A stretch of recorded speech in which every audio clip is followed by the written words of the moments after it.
नमस्कार, मैं हूं अंशिता। एक खास समुदाय के बच्चों को पंचर पुत्र कहने वाले लोगों के मुंह पर करारा तमाचा लग गया है, क्योंकि एक मुस्लिम छात्र ने इतिहास रच दिया है। जो लोग संस्कृत को हिंदुओं की भाषा कहते हैं, उस संस्कृत में भी अब्दुल के बेटे ने यानी एक मुस्लिम छात्र ने टॉप कर लिया। इस खबर ने उन सभी के मुंह बंद कर दिए हैं जो ये कहते हैं कि अब्दुल का बेटा भी पंचर ही लगाएगा। इतना ही नहीं, इस समुदाय का अपमान करने के लिए पंचर पुत्र जैसे शब्द का इस्तेमाल किया जाता है। बीजेपी आईटी सेल मुस्लिम समुदाय को यह बताने की कोशिश करती है कि तुम्हारे पूर्वजों ने भी पंचर लगाए और तुम भी पंचर ही लगाओगे। लेकिन जैसे ही यह खबर आई कि एक मुस्लिम छात्र ने टॉप किया है, मुस्लिम समुदाय का अपमान करने वाले सभी दंग रह गए। चलिए अब पहले उस छात्र के बारे में जानकारी देते हैं जिसने इतिहास रच दिया है। देखिए कि उत्तर प्रदेश माध्यमिक संस्कृत शिक्षा परिषद लखनऊ की तरफ से करवाई जाने वाली यूपी संस्कृत बोर्ड परीक्षा में चंदौली के एक स्कूल के एक मुस्लिम छात्र ने टॉपर 1 इतिहास रच दिया है। इंटरमीडिएट के छात्र इरफान ने 82.72% नंबर पाकर पूरे उत्तर प्रदेश में पहला स्थान हासिल किया है। अब इरफान की इस उपलब्धि की हर तरफ चर्चा हो रही है। सभी विषयों में इरफान के नंबर काफी अच्छे हैं। बता दें कि साहित्य प्रथम में 100 में से 93, साहित्य द्वितीय में 100 में से 83, हिंदी में 100 में से 82, समाजशास्त्र में 100 में से 87, भूगोल में 100 में से 97 और अंग्रेजी विषय में 100 नंबर में से 70 नंबर प्राप्त हुए हैं। उत्तर मध्यमा के प्रथम वर्ष में इरफान ने कुल 700 अंकों में से 607 अंक प्राप्त किए हैं। 11वीं और 12वीं दोनों वर्ष के नंबरों को मिलाकर कुल 1400 अंकों में इरफान को 1158 अंक मिले हैं। वहीं अनिवार्य संस्कृत प्रथम में इरफान का 50 में से 19 नंबर मिले हैं, जबकि अनिवार्य संस्कृत द्वितीय प्रश्न पत्र में इरफान को मात्र 20 अंक मिले हैं। तो ये तो हमने बताया कि इरफान को किस विषय में कितने अंक प्राप्त हुए, लेकिन अब बताते हैं कि इरफान कहाँ के रहने वाले हैं। इरफान पूर्वी उत्तर प्रदेश के चंदौली जिले के सकलडीहा तहसील के जिंदासपुर गांव में रहता है। इरफान गांव से कुछ दूर पर स्थित श्री संपूर्णानंद संस्कृत उत्तर माध्यमिक विद्यालय प्रभुपुर में पढ़ाई करता है। वो बेहद ही गरीब घर से ताल्लुक रखता है। पिता सलाउद्दीन मजदूरी और खेती बाड़ी का काम कर घर परिवार चलाते हैं। 18 साल का इरफान अपने माता पिता का इकलौता बेटा है। इरफान के स्कूल के अध्यापकों की माने तो वो पढ़ने लिखने में काफी तेज लड़का है और उसकी हैंडराइटिंग भी बहुत ही सुंदर है।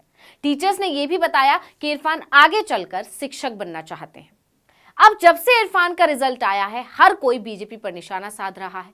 लोगों का तो यहां तक कहना है कि जो संस्कृत को हिंदुओं की भाषा कहते हैं, उस संस्कृत में भी अब्दुल के बेटे ने टॉप कर लिया है। आपको याद होगा कि बीजेपी नेता और कार्यकर्ता मुस्लिम समुदाय पर निशाना साधते हुए अब्दुल, अब्बाजान जैसे शब्दों का इस्तेमाल करते रहते हैं। खासकर चुनावों के दौरान तो इन शब्दों का इस्तेमाल ज्यादा ही बढ़ जाता है। याद कीजिए 2022 यूपी विधानसभा चुनाव के चलते राज्य में प्रचार प्रसार चरम पर था। तब फरवरी 2022 में मध्य प्रदेश के गृह मंत्री नरोत्तम मिश्रा ने बवीना विधानसभा क्षेत्र में चुनाव प्रचार करते हुए कहा कि अगर साइकिल आएगी तो पंचर बनाने वाले भी आएंगे। इस वजह से अपना वोट राष्ट्रवाद पर करें। नरोत्तम मिश्रा यही नहीं रुके थे, उन्होंने आगे कहा था कि साइकिल आएगी तो पंचर बनाने वाले भी आएंगे। इस वजह से चिंता इस बात की करनी है कि कहीं ये लोग ना आ जाएं। ये लोग टुकड़े टुकड़े गैंग के सदस्य हैं। आपने जेएनयू में नारा सुना होगा 3 साल पहले, भारत तेरे टुकड़े होंगे इंशाअल्लाह इंशाअल्लाह। इस वजह से आप राष्ट्रवाद के लिए अपना मत दें। आपके एक वोट की ही ताकत है कि आज पाकिस्तान मोदी से परेशान है। सिर्फ नरोत्तम मिश्रा ही नहीं, तमाम बीजेपी नेता कई बार ऐसे शब्दों का इस्तेमाल करते हैं। बीजेपी की इसी नीति और अपमानजनक टिप्पणी पर निशाना साधते हुए मई 2022 में एआईएमआईएम चीफ असदुद्दीन ओवैसी ने ट्विटर पर एक वीडियो साझा किया था, जिसमें वो एक सभा को संबोधित करते नजर आ रहे थे और कह रहे थे कि अब्दुल आज तक पंचर ठीक करता आया था, लेकिन अब्दुल का बेटा अबुल कलाम जैसा वैज्ञानिक बनेगा। ओवैसी ने कहा था कि मुसलमानों का मजाक उड़ाने वाले लोग जैसे कि संघ परिवार और बीजेपी के सदस्य जो टिप्पणी करते हैं कि अब्दुल पंचर ठीक करता है, हम उन्हें सूचित करना चाहते हैं कि अब्दुल पंचर पैच करता था, लेकिन जल्द ही अब्दुल का बेटा अबुल कलाम जैसा वैज्ञानिक बन जाएगा। इतना ही नहीं, याद कीजिए जुलाई 2021 में उत्तर प्रदेश सरकार में मंत्री मोहसिन रजा ने कहा था कि ये कहते हैं कि 8 बच्चे होंगे तो पंचर ही लगाएंगे। इतना ही नहीं, मोहसिन रजा ने कहा था कि हम अपने लोगों को टोपी से टाई की तरफ ले जाना चाहते हैं। यानी बीजेपी इस समुदाय को नीचा दिखाने का कोई मौका नहीं छोड़ती, जिस पर कांग्रेस के साथ ही तमाम विपक्षी दल बीजेपी पर आरोप लगाते हैं कि पार्टी इसके जरिए धर्म के आधार पर समाज में ध्रुवीकरण की कोशिश कर रही है।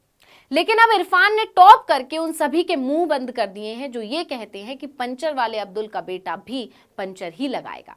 इरफान ने यह साबित कर दिया कि मुस्लिम समुदाय के बच्चे डॉक्टर, इंजीनियर, साइंटिस्ट जो मर्जी चाहें बन सकते हैं। इस वीडियो में इतना ही। आपसे अनुरोध है कि YouTube पर हमारे चैनल आर्टिकल 19 इंडिया को सब्सक्राइब कीजिए, Facebook पर लाइक कीजिए और कमेंट करके बताइए आपको हमारा ये वीडियो कैसा लगा। आने वाले दिनों में हम और किन मुद्दों पर वीडियो बनाएं ये भी बताइएगा। ट्विटर हैंडल है आर्टिकल 19 _ इंडिया, इसको भी फॉलो कर लीजिए। नमस्कार।